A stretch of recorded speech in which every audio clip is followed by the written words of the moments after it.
Good evening, folks, and welcome to the Horror Corner. I am the Dark Fate,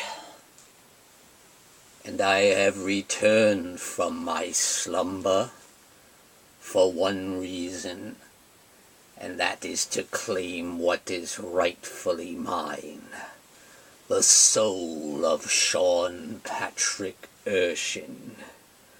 His fate lies in my hands. I have come to take over this broadcast as we count down the top 10 of the Slasher 6. That's the Halloween franchise. A Nightmare on Elm Street. Friday the 13th. The Texas Chainsaw Massacre, Child's Play, and of course, Scream. What is that? Yes, O Dark Lord, you have called upon thee. What is thy bidding, thy master? Oh no, no, no. He said, I must return from whence I came until Halloween. Well, just you wait, Sean Patrick Erschen. Come Halloween time, your soul is mine.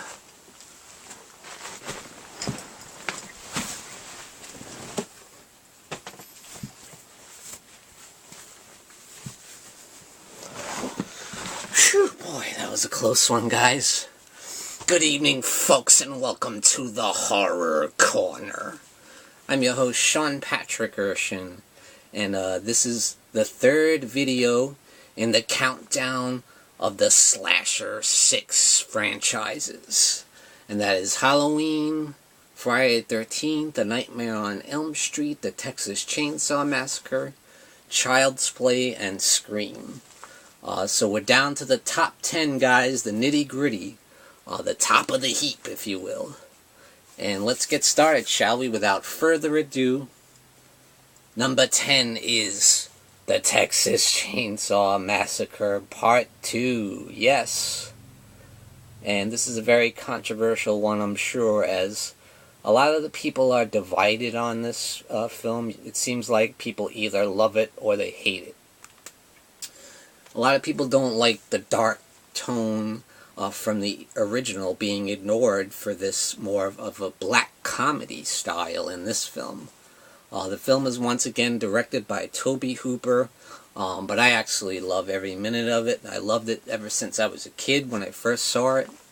And I think it's still very faithful to the original. It follows the events of the original. It's got some the same characters. And I don't mind the comedic elements, because it's very, very demented humor, you know.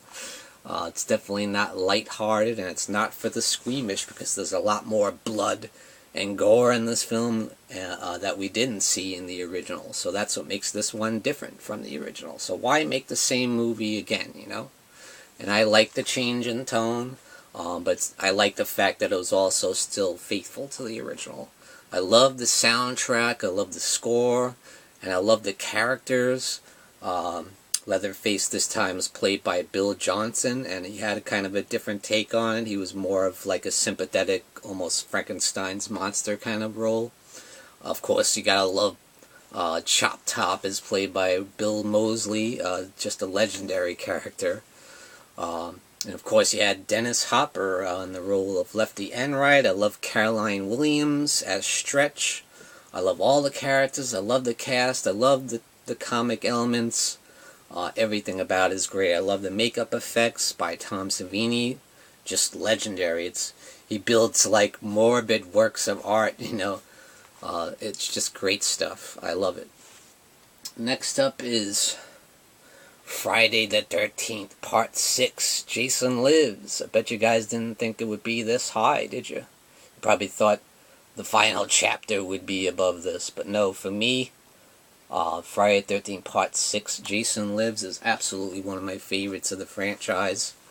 And I love the portrayal of Jason in the film by C.J. Graham. He's my favorite portrayal of the Jason character. It's just a perfect look, the perfect mannerisms, everything about it is just perfect.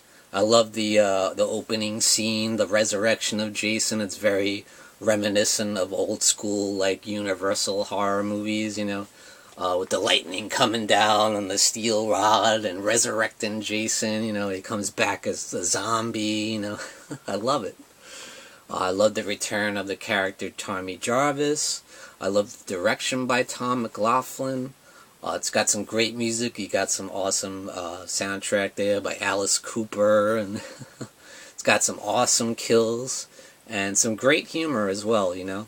And that's a lot of the fun of this movie, is the humor and the kind of satirical look at the slasher genre, you know, kind of poking a little fun at the old school 80s slashers, you know. And I think that probably had a lot of influence on Scream, to be honest, but that's just my opinion. Yeah, I love the film, love Jason Lives. Next up is the original Scream, Wes Craven's Scream. Just a very vitally important horror film, in my opinion. I know a lot of people might think it's overrated, but I don't. I think if it wasn't for Scream, the slasher genre might have completely died, you know, because all we had was sequels and sequels upon sequels of the classic horror franchise, which just going and going and going. They were running out of all steam, they're running out of all the creativity, you know. So we needed something fresh, and that's what Scream was. But at the same time, it was a great loving homage to the slashers of the past, you know. And that was really cool. But it had one of the greatest opening sequences in a horror film that I've ever seen. Just awesome direction by the master Wes Craven. You got a stellar cast with Neve Campbell, Courtney Cox, David Arquette, and of course Drew Barrymore. And I love the way they kind of played it like the Alfred Hitchcock Psycho, where you thought Drew Barrymore was going to be the star of the movie, you know. Didn't quite work out that way. And I love the iconic look of the ghost-faced killer, you know. Very cool. So yeah, Scream in at number 8. Number 7 is going to be a lot of people's favorite, and that is A Nightmare on Elm Street 3 Dream Warriors. A lot of people put this as the best in the franchise, believe it or not. I wouldn't quite go that far, but it certainly is an excellent sequel. And I loved seeing Heather Langenkamp return to the role of Nancy Thompson. You see John Saxon making his return from the original film. Wes Craven, I believe, actually wrote the screenplay, so that had a lot to do with the success. Freddy has some of his best lines ever, you know, "Welcome to prime time, bitch." You gotta love that. I like that there was more comic elements from Freddy, so it never went over the top, though. He still maintained that scariness about him. And I love the idea, the concept of the Dream Warriors, you know. This group of people that have different powers in their dream, and that makes a great, they make great rivals for Freddy, you know. So yeah, it's just a great movie. I love it. One of the best horror sequels of all time, no doubt. Next up is going to be another classic in my eyes, and that is Friday the 13th, Part 2. The body count continues. I just love Friday the 13th Part 2. I think it's such an awesome sequel.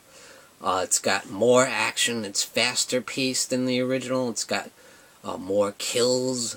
I love the look of Jason in the film. It's kind of like the house that dreaded sundown. The town that dreaded sundown, sorry. He's got the sack head mask with the little eye hole in the middle there. Get the pickaxe. I love it. And awesome soundtrack. Love the score once again by Henry Manfredini. Just brilliant.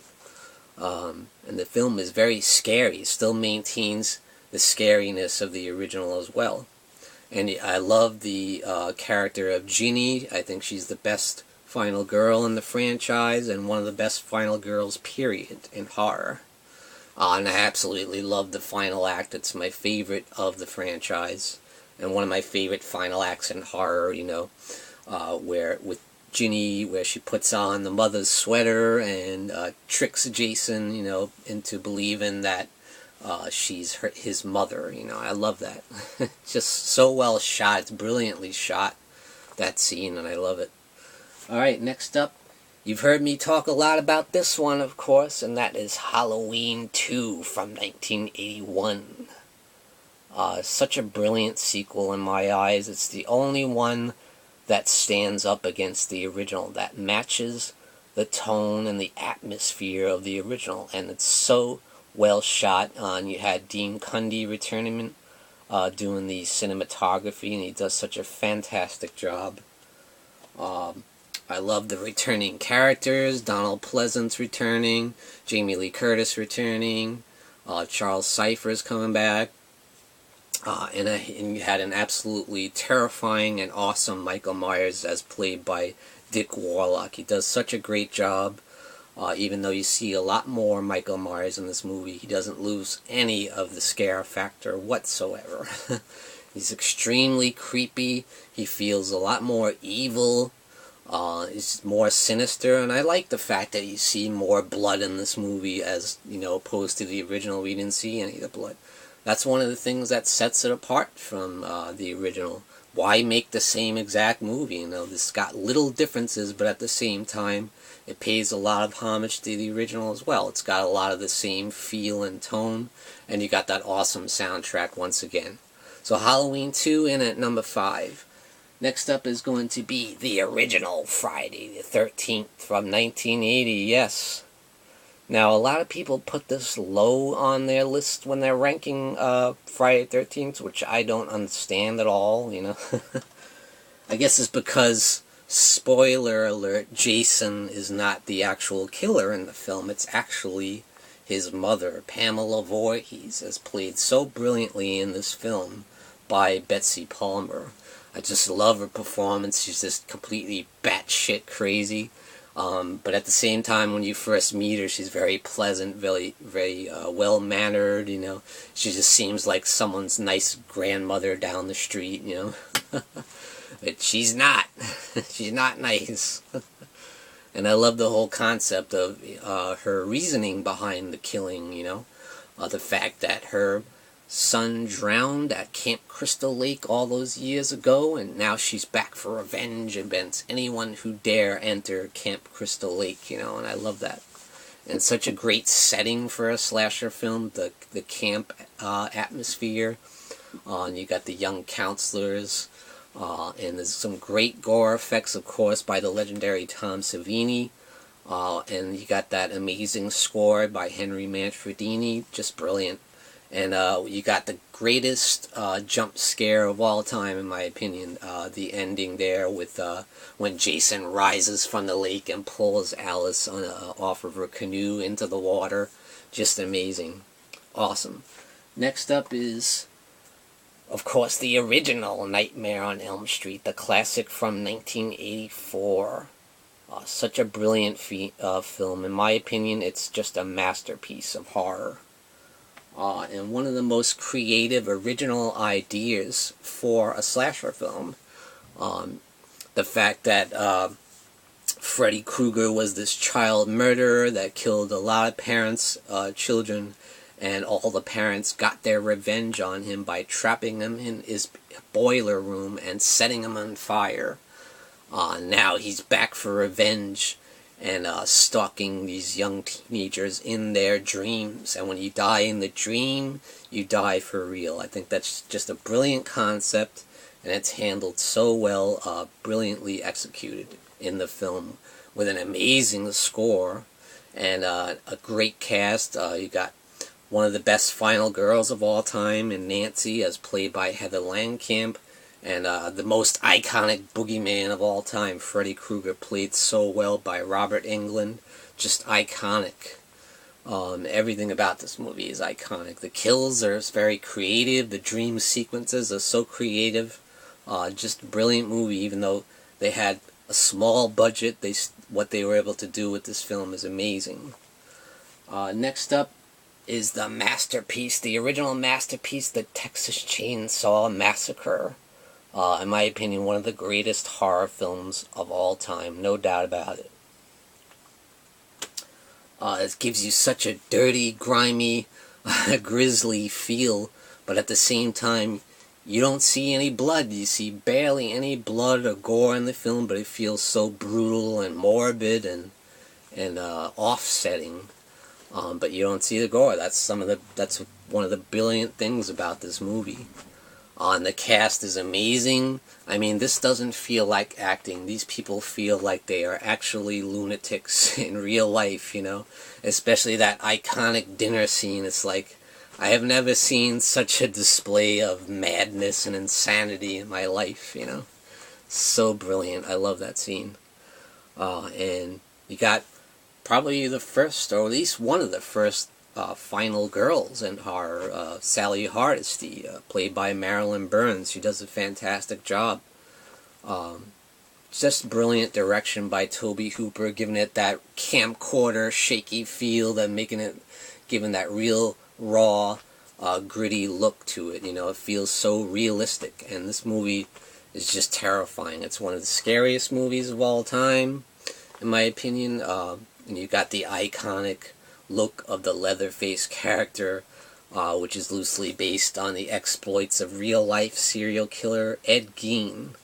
And, you know, what an awesome performance by Gunnar Hansen, just amazing.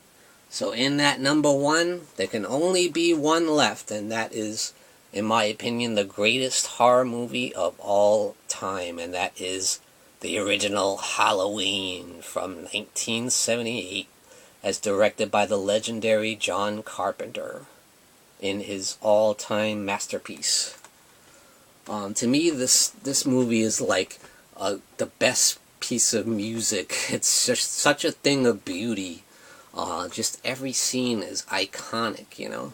It's so brilliantly shot, so brilliantly directed by John Carpenter, with an absolutely amazing soundtrack and score, with just awesome characters that you really care about and you're invested in, especially Jamie Lee Curtis, and you really care about Donald Pleasance as the great Dr. Loomis character. He's just so brilliant. Every character you really sympathize with, and you really get to know them, you get to like them, you get to care about them, and it makes it all that more horrific when the madman Michael Myers, the boogeyman, comes into play to take them all out one by one in this small town of Haddonfield, you know. And what an iconic boogeyman, what an iconic look for a serial killer, for a slasher villain. Just amazing, that terrifying mask, which is so creative, so original. He's so terrifying to look at. And, you know, and the way the camera, a lot of the effectiveness of Michael Myers is the camera work, you know. When he's there or when he's not there, you think he might be there, you know, the music kind of plays a part in it as well, you know. A lot of it is the camera work, where you see him just barely in the distance, looming, lurking in the background, you know, just haunting these people, you know. And the fact that he fixates on this young girl, Laurie Strode, is very creepy, you know. And you wonder why. Why is he fixated on this one girl, you know?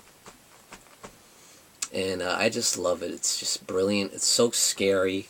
And it's very simple. The plot is not all convoluted or complex. It's very simple.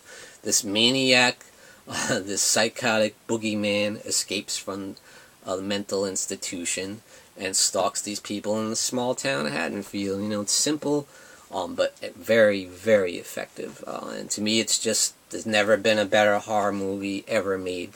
It's just so beautiful. It's a thing of beauty. It's a masterpiece. It's a brilliant work of art by an amazing director. And all these people who invested in the film gave it their all, gave it 100% to make the greatest horror film of all time. Alright guys, that's it. That's the top 10 ranking